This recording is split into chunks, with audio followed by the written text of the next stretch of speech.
Hey everyone, this is Melissa, and I'm the talkative introvert.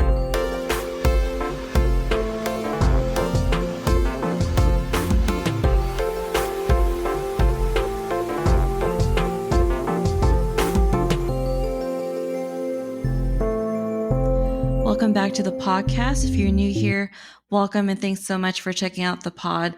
I hope you enjoyed today's episode and decide to keep listening. If you do, please spread the word and share it with your friends and family. So for today's episode, I will be joined by Magic Barclay.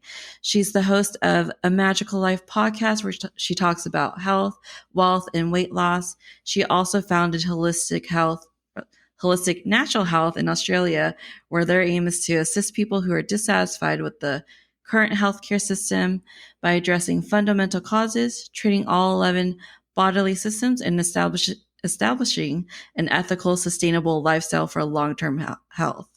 So Magic, thank you so much for joining me today. Thanks for having me. It's my absolute pleasure to be here. So before we get started, so I already know the answer to this because we talked previously, but I have to ask for the audience, are you an introvert, extrovert, or ambivert, somewhere in the middle? I'm more on the introverted side, but I do hover around the middle. I have my moments of being wild and crazy and out there, but they're quite rare. I definitely became more introverted. I think I was more like that, like in my early 20s. Okay, so sorry, I had a long day today. I know we're in a different time zone too, because you're in Australia and I'm in California. We are. It's lunchtime here. Oh, it is? Yeah. Hopefully I didn't stop you from eating your lunch. Not at all. Okay, good. Okay, so I did want to ask you though, because your podcast and Wholistic Natural Health, it is about holistic health, and for people who probably don't know, because I don't really know all too well what that means. So do you mind explaining what is exactly holistic health? Well, my brand of holistic health is looking at root cause of what made you sick and treating the whole body rather than a symptom or just one area of the body. So everything happens together. Everything happens symbiotically, like in a relationship within your body. And so I look at what triggered that relationship to go a bit sour. Why is it that you need help now? And so I guess that's what holistic health is. It's really looking at the whole body, the whole mind, the whole environment, the whole situation that you find yourself in. And so what got you into holistic health? Because I read your website and my intro earlier, your company, I guess, is focusing on, the current healthcare system and addressing fundamental causes. So what got you into it? It was my own journey with my health. So I had a number of conditions that were threatening my life quite seriously, but I had years of not being heard. So I knew something wasn't right.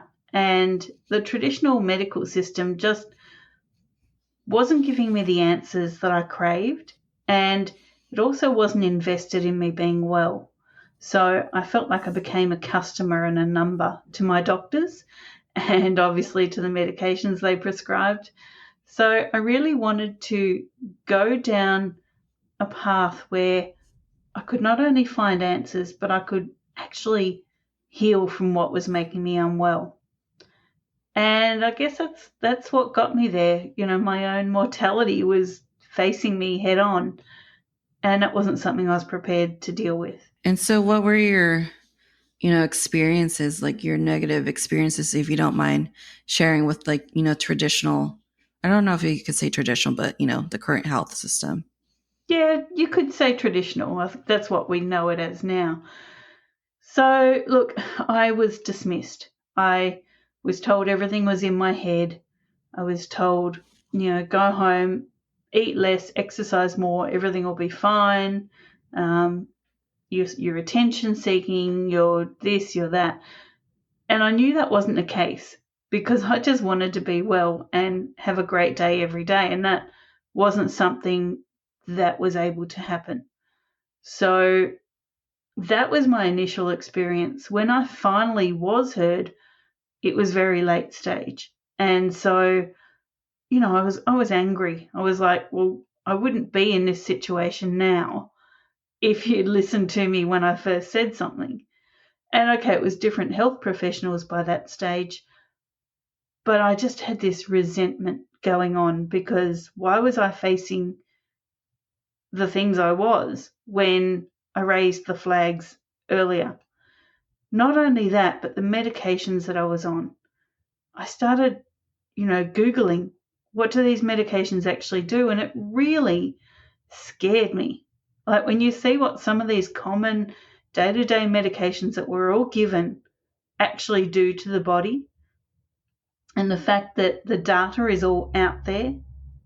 I mean, I don't know about anyone else, but if a medication is supposed to do one thing for me but has 20 side effects, that's going to raise an alarm for me. So I really did start looking more into that kind of thing, and that wasn't acceptable for me. So, what were the symptoms you were having that made you seek, medical attention?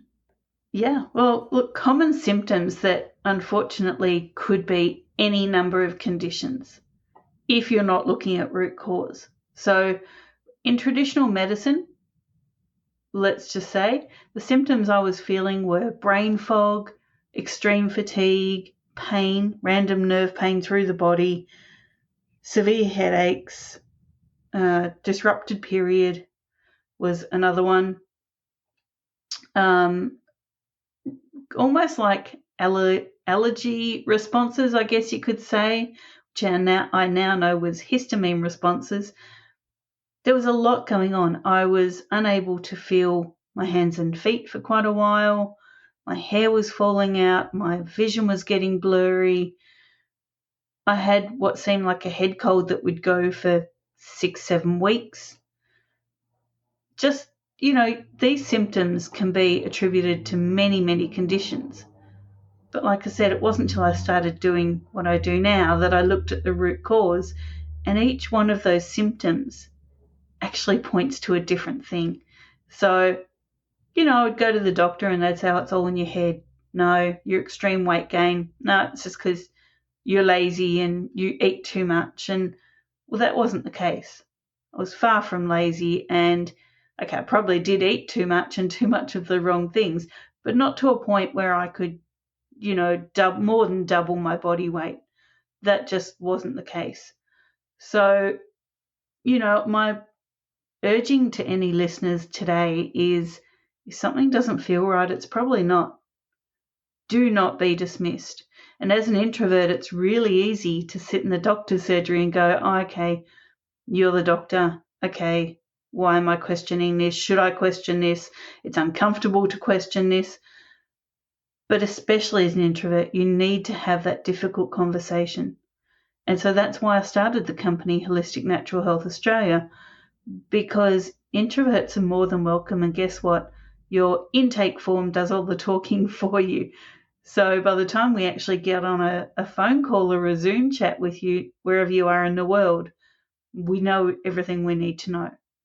So you're no longer in the hot seat having to say, well, hey, this happened, because the form does the talking for you. I love that. I love that it's just like all in a form. That's so much easier. Isn't it, right? And I guess, sorry, that's another problem I found with traditional medicine. You go to your GP, your general practitioner, your local doctor, whatever you call them, and you've got 5 minutes to tell them everything. They don't care. And if they do, they don't have time to care. So why aren't they getting a full history?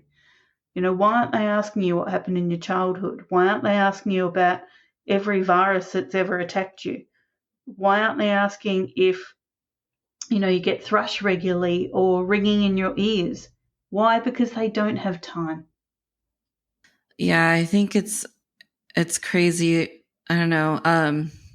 Obviously it's different here in America, but I'm sure like everyone hears about like healthcare here is just very expensive unless you have a really good, company that pays for your healthcare. But I've always thought how crazy it was how much money you spend, but you really only see your doctor for like 5 minutes. And then the symptoms that you have may be like cured, temporarily, but doesn't get to the root cause. Exactly right. And here in Australia, our Medicare system's a little bit different, though it's going very much US style now. But the government picks up the tab and you pay for that in your taxes. Now it's changing to what we call bulk billing, where you actually have to pay and then the government will pay you a little bit of it back. So very different to the US healthcare system, but insurance is becoming a forefront here. And we will be in the same situation as you guys of the people with the most money get some answers. And that's not fair, because no matter what your socioeconomic level is, you deserve health. So, I mean, why do you think that is? Do you think traditional medicine is just more focused on money and that's why they're not, focusing on root cause, or, people aren't really getting the answers that they need? Look, without getting us in trouble on this podcast, I'll just simplify it to the fact that there's a couple of very big, powerful companies out there called pharmaceutical companies, and they make a lot of money off a lot of people. And unfortunately, doctors work for them. They don't work for you, they work for them. And that is why you get prescribed medicines more than you get prescribed go and sit in the sunshine, put your feet in the dirt, and drink some water. Yeah. And so for your company, I don't know if it's called a company or a practice, whatever the appropriate term is. So what are the services that you provide?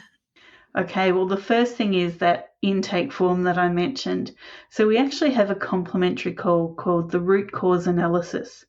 And you can book that on our website on the services page.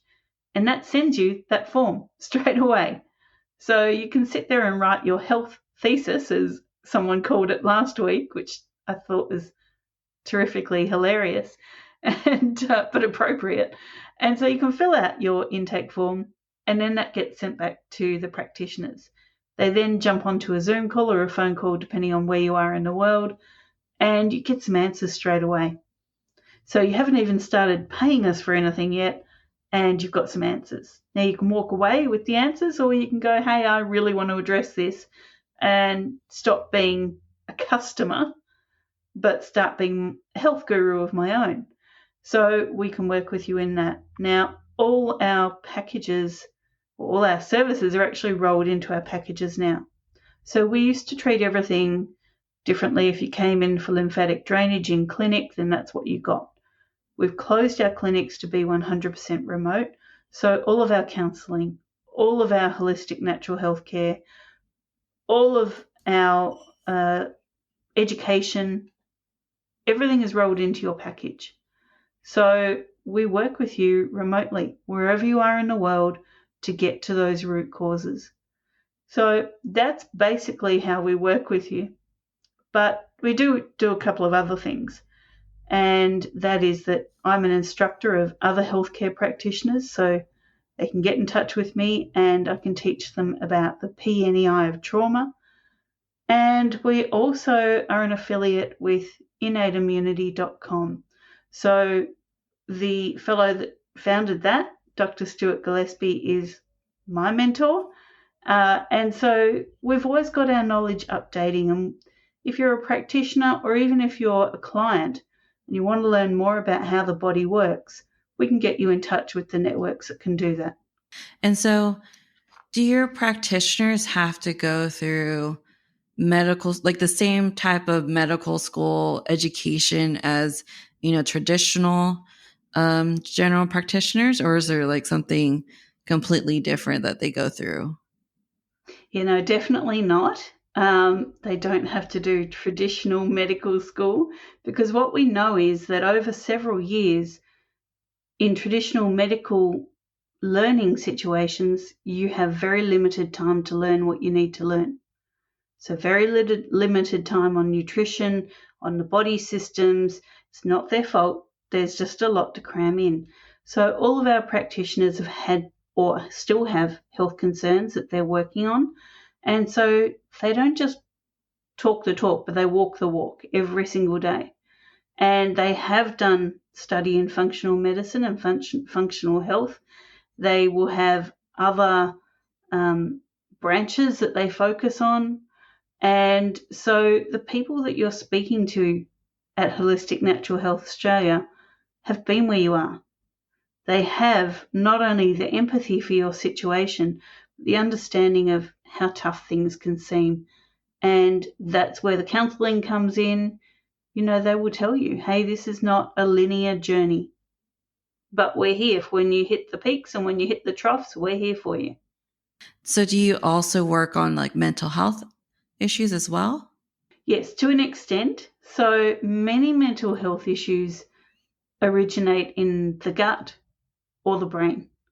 And so we treat gut and brain health as well as advanced immunology and things like that. These are all factors in mental health conditions.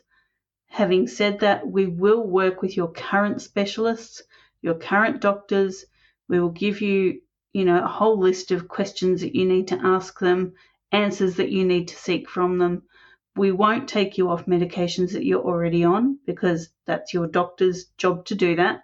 But we will educate you on what the medications may be doing, what maybe the side effects are, and we'll mitigate most of that as much as we can. So would it be appropriate to say that you're kind of like a guide to help them advocate for themselves in the traditional medical field? Definitely, definitely. We have a new client, for example. She's actually not a client because we can't work with her at the moment, but she's on two medications that, to use a medical term, contraindicate each other, which means they go against each other, and they're actually doing the opposite of each other. Now, when I got her intake form back, I told her about these medications. I used the medical publications that told me the answers. And I said, you need to go back to your specialist and ask, why am I on both of these when they do the opposite of each other? They actually stop each other from working. I said, I can't take you on as a client at the moment, but you need to ask these questions. And she still emails me when she sees her specialist and says, what do I need to ask now?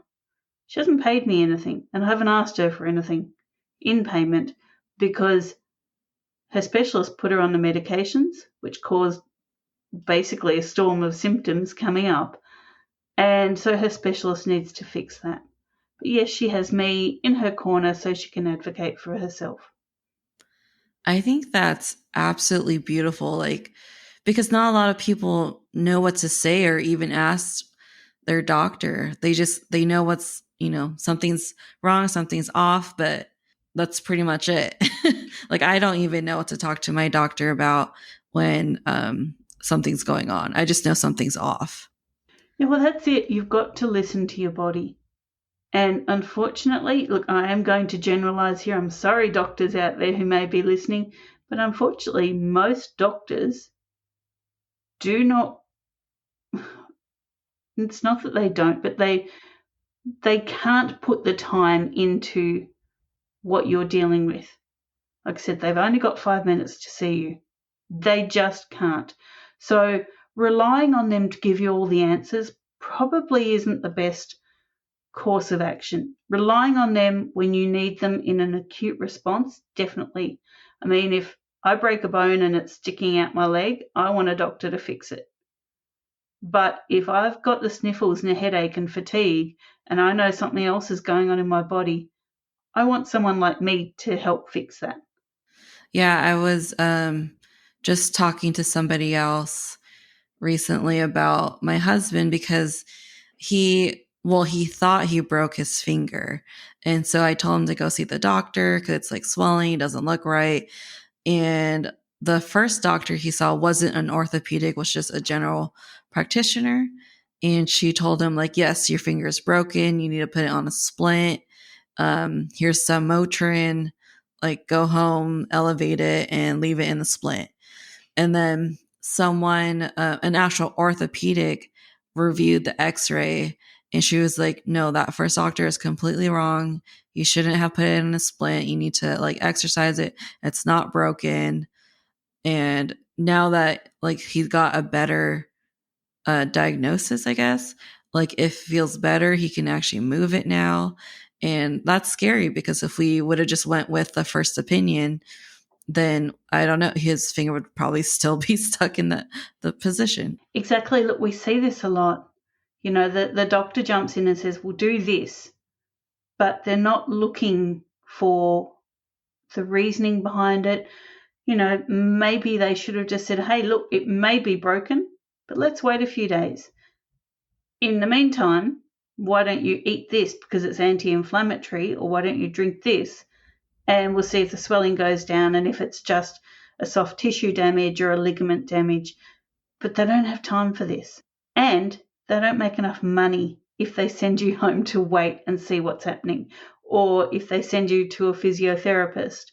They don't make money from that referral. So here's where the rub really is.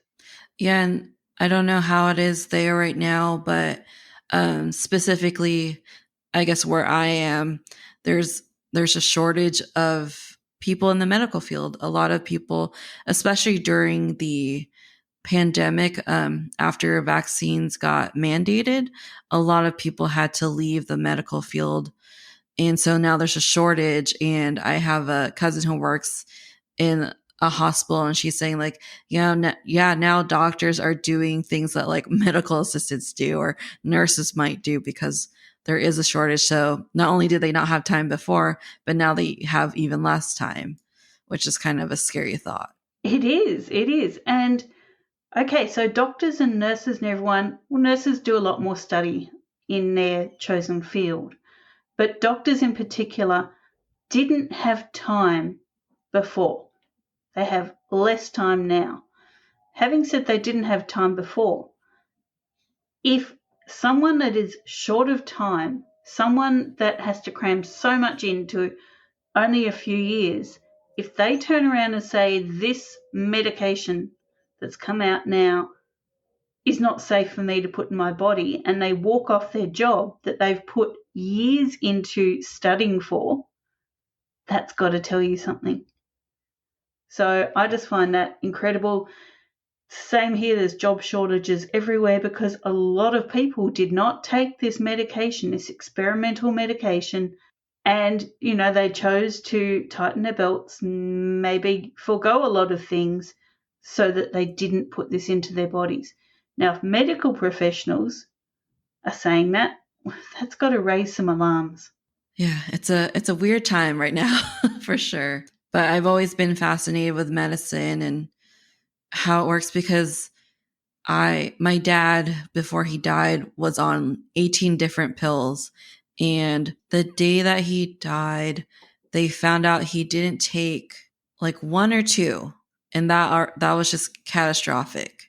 And it's just one or two pills, he just missed it, and that was it, like that was really what was keeping him alive. And you've got to look at why were those pills keeping him alive.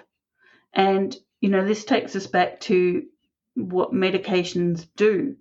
They shut down certain pathways in the body.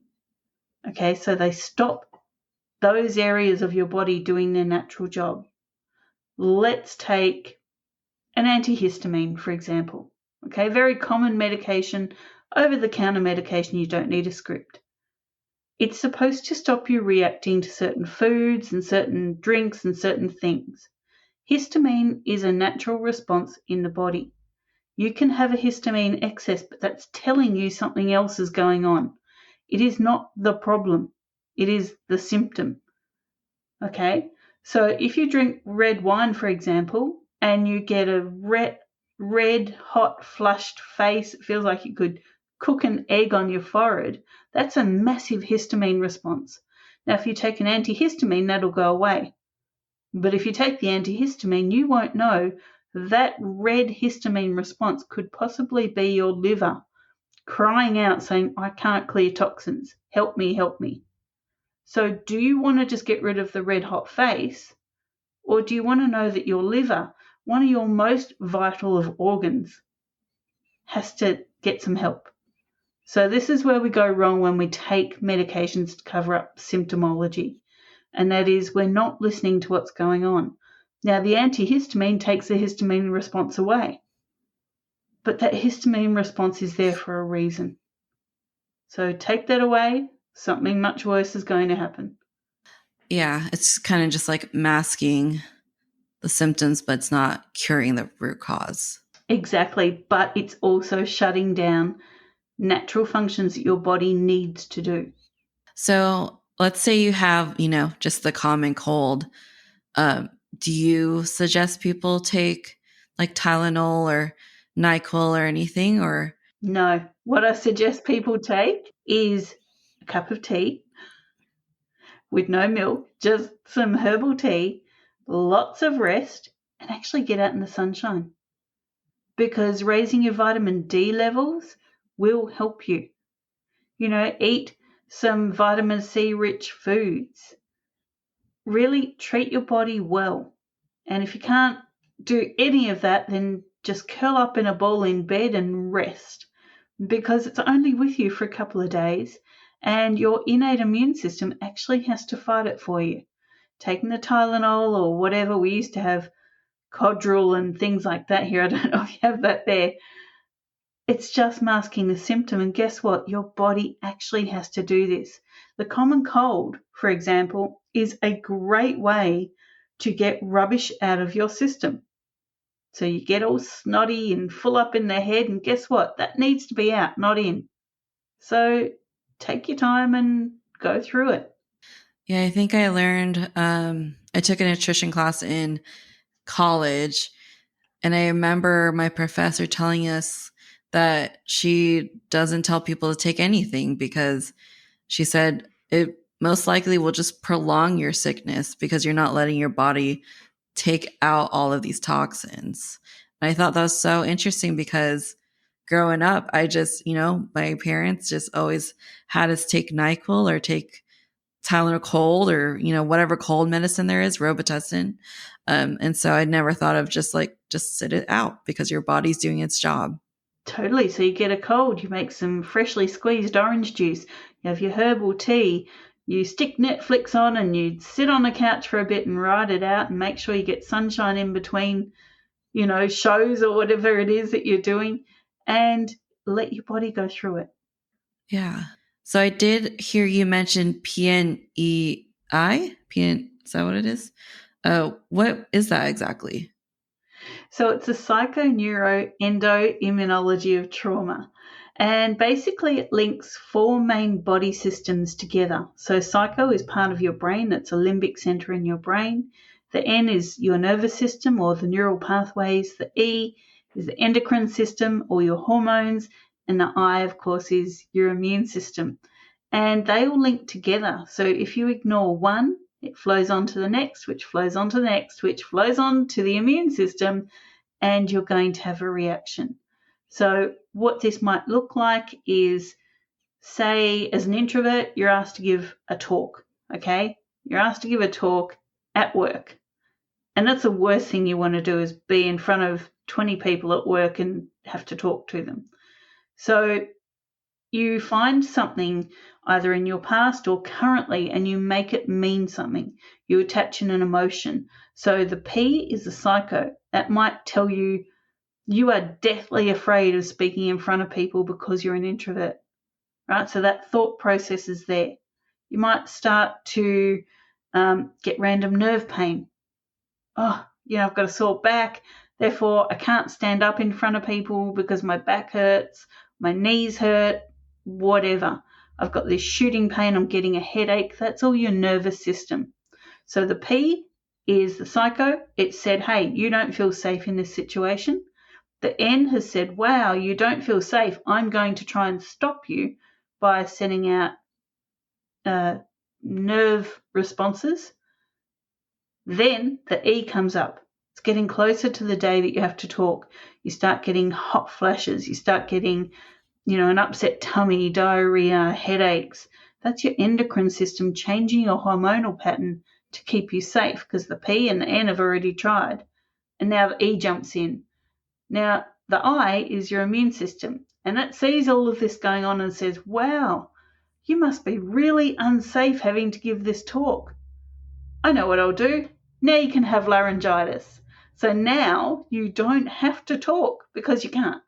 Or you might get the flu or a cold, some sort of sniffles, all to stop you from giving the talk because all these systems of the body said you are not safe.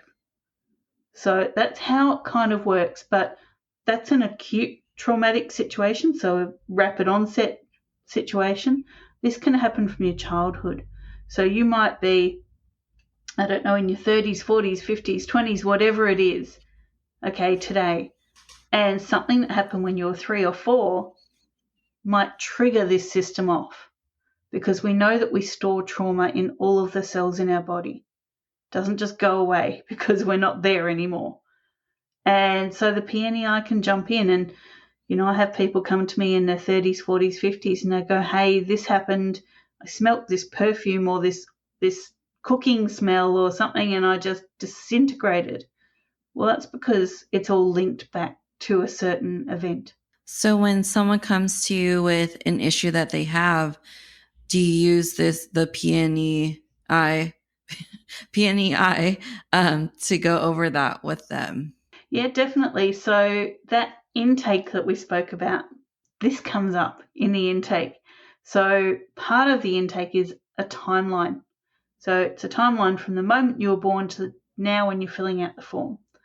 And in that, any traumatic experience will be in there. Now, if you don't know what it is, you're not consciously aware of what it is, when I, for example, am asking you questions about the timeline, I'll see things that look like the PNEI is in play. So I'll ask you those questions. And so, yeah, we do get to that, and we do involve the counselling side of that into our programs. Okay. That's interesting. I never heard of it before. So thank you for sharing that. That's a good way to think about, your symptoms. Does it always start with your psyche? Like, does it go in that order specifically every time? It does. Sometimes it involves other systems of the body, but they're the most common ones when it comes to trauma. It starts with the P, because right under the limbic center in your brain is your reptilian brain. It's called the hindbrain. It sits right above the brainstem. And that reptilian brain scans everything every second for danger. So say you're walking into a room with a bookshelf. Immediately as you walk in the door of the room, your reptilian brain's working out, is the door falling off the hinges to collapse onto you? The bookshelves going to fall on you? Is someone hiding behind the bookshelves to jump out at you? Is the floor stable in that room? Like, this all goes on without you having a clue that it's happening. It can even be, the moment you get out of bed, your reptilian brain says, is the floor there for you to put your feet on? Is the window still intact? No one's broken in while you were asleep? Like, it does this all the time. And it kicks that information up to the limbic center of the brain. So that's why we always start with the P, because you can make anything mean anything. And might not be a conscious thought, might be a subconscious thought. And that's really important to have a look at. Okay, that makes sense. Yeah. Never really thought about that. I guess people don't typically think about, what's their reptilian brain thinking. Well, half the time we don't even know what the reptilian brain is or does.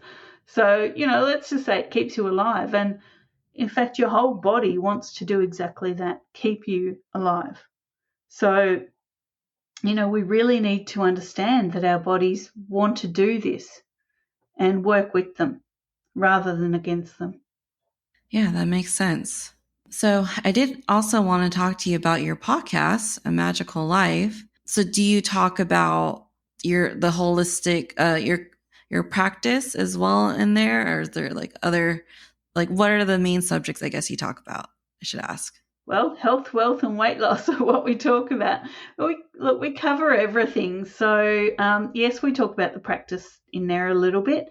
Most of the time we have guests on and we get their take on health, wealth, and weight loss. So you're not just hearing from us all the time. We have guests from around the world joining us, and everyone gives us different answers to the questions that we ask, so that's always exciting. We give a lot of freebies away on there, so every guest has to let me say that again. Every guest has to produce a freebie for the listeners because I don't know about you, but I love free stuff. Yeah. What's a freebie? Yeah, like a freebie is, it might be an ebook, or it might be a free coaching call, or it might be a meditation online, or, it really varies depending on the guest. But we do answer listener questions there too. So we have a Facebook page, a Magical Life Podcast, and there you can send us a message or you can comment on one of the previous posts and say, hey, listen, I would love you to answer this question. And so we do a few segments called Listener Question. Okay. That's pretty cool. I did listen to a couple of your episodes.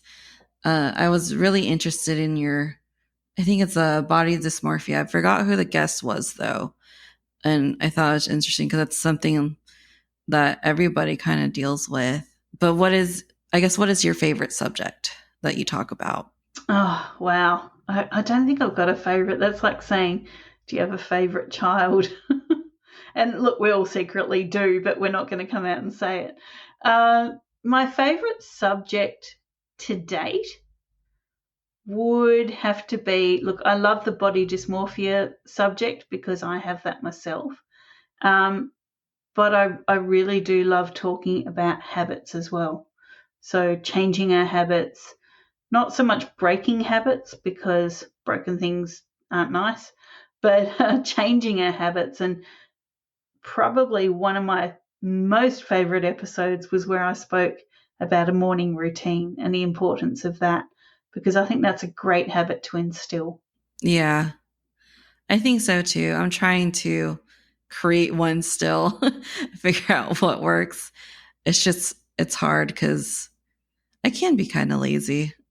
I want to sleep in. Well, so do I. So, part of my morning routine is to sit in the sauna, and that's my reading time. I take a book in there, and sometimes I have a snooze.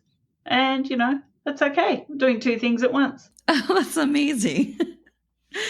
So what is your morning routine if you don't mind sharing, other than the sauna? Yeah. So, my morning routine is I get up when the sun gets up, always, and I go for a walk straight away. So, I have a litre of structured water, and then I go for a walk.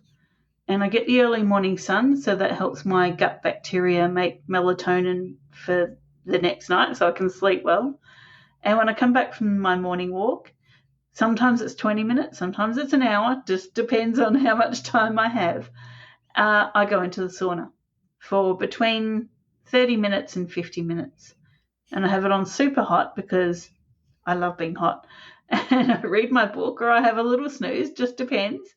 And then I jump in the shower, and straight after the shower, I'm ready to start work, like ready to get on with the day.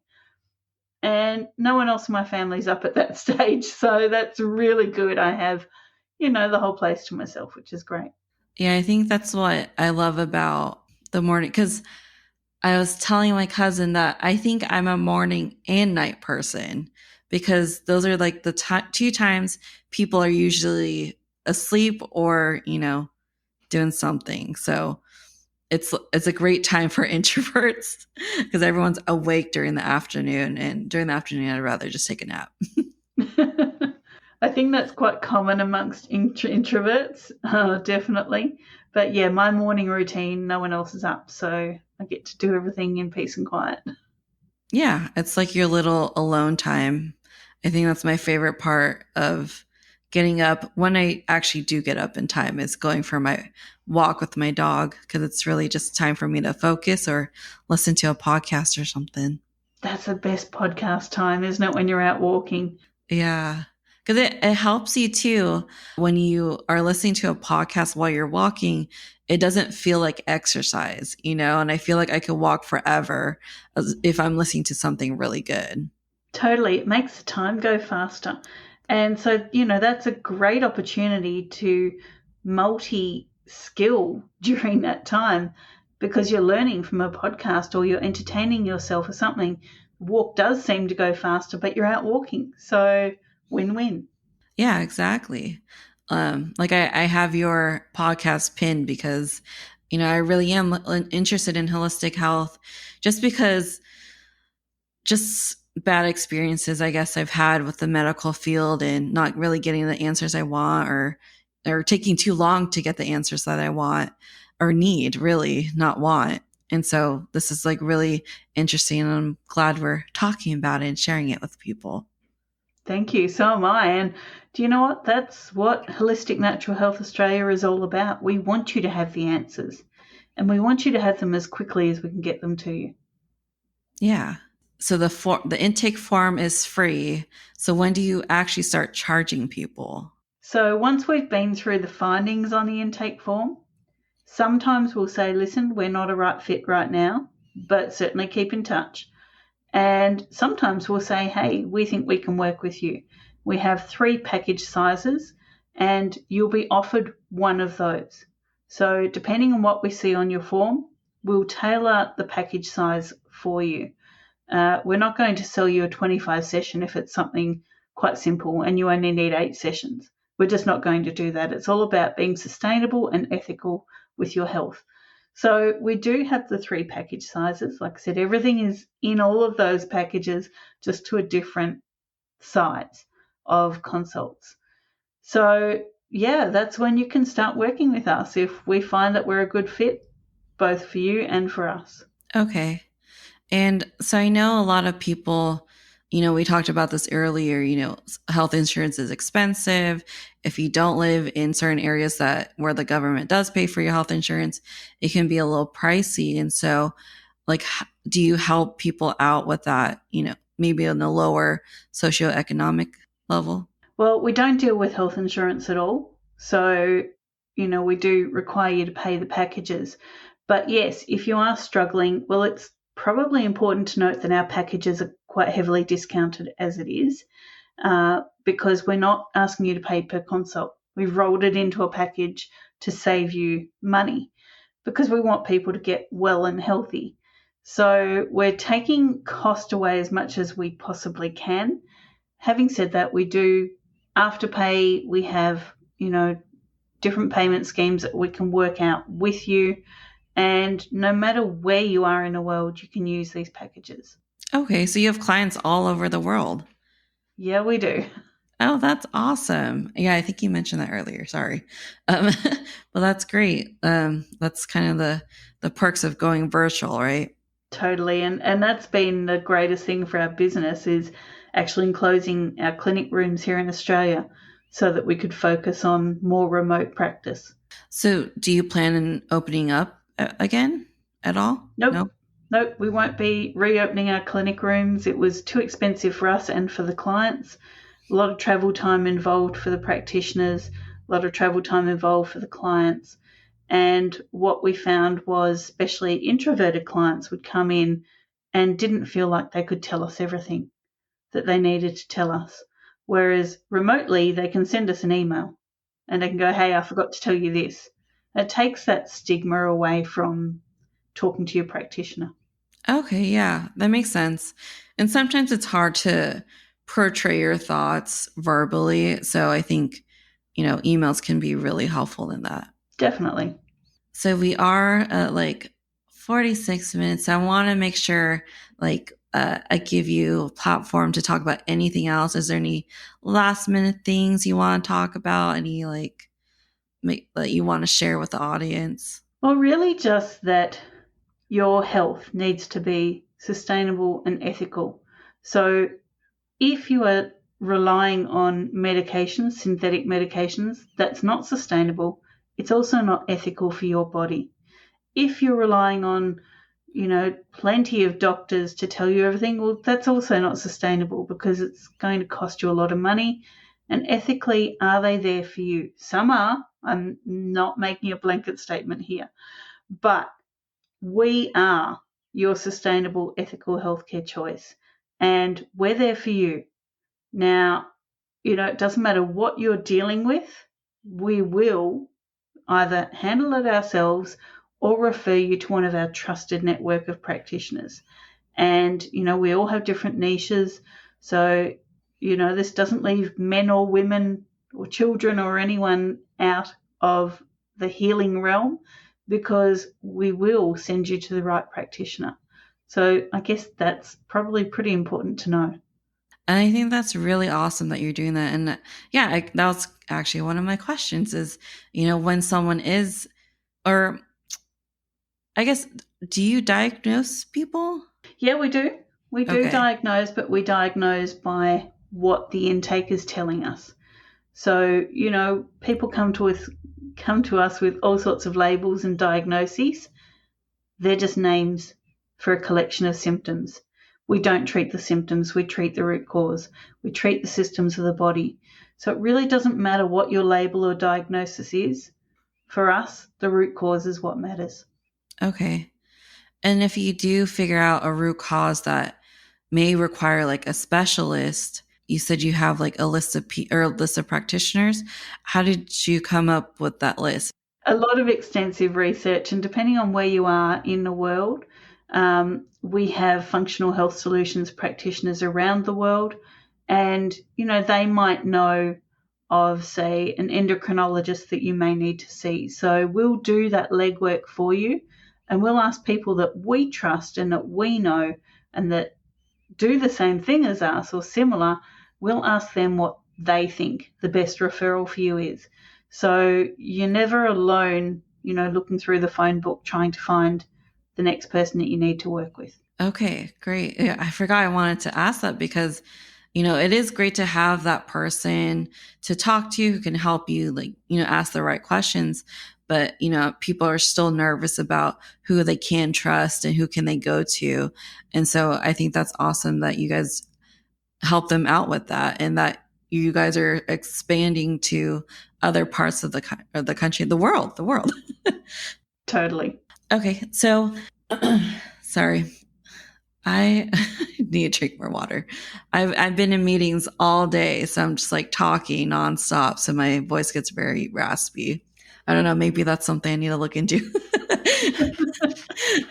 Okay. So do you want to share like where people can find you? Sure. So people can find everything that we do on our website, which is wholisticnaturalhealth.com.au. Now that's holistic with a W in front of it because we treat with holism. So holistic with a W, naturalhealth.com.au. Now there on our services page, you'll see a book now button that will take you to our booking system. It's the root cause analysis that you want to book first. That's your freebie. That's your complimentary session with us. That's that huge intake form. Now, other things that you'll find are, of course, links to all of our socials. So we're on Facebook and Instagram. You'll find our blog there, which gets updated quite frequently. You'll find any media appearances that might be there. And you'll learn more about what it is that we do and why. Now, there's a contact us form there as well. So if you can't find what you're looking for, send through an email and we'll get onto it pretty quickly. And also our podcast is linked on there. Awesome. Thank you. And I'll make sure to put your website in the show notes and I'll tag you in any posts on Instagram. So hopefully listeners can just, click on that and they'll be on their way. Fantastic. All right. Well, thank you so much for sharing all this and all your knowledge. And now I have a better understanding and hopefully other people have a better understanding of what holistic health is because I honestly didn't really understand it was. And I've heard people call it like hippie stuff. So it's good to know that it's not just like some mumbo jumbo and that it actually serves a purpose. It's very scientifically based and no, it's not just hippie stuff. All right, Magic. Well, thank you so much for joining me in this episode. I really appreciate this and I'm really glad we got to chat. Thank you so much for having me and thank you to your listeners. Thanks for making it to the end. If you enjoy what you hear and want to stay up to date on the show, please follow me on Facebook and or on Instagram. You can also check out my website at thetalkativeintrovertpodcast.com. All the information will be on there as well as in the show notes. If you want to help support the show, please review and rate the podcast and share it with your friends and family. Thanks so much, and I'll talk to you guys in the next episode.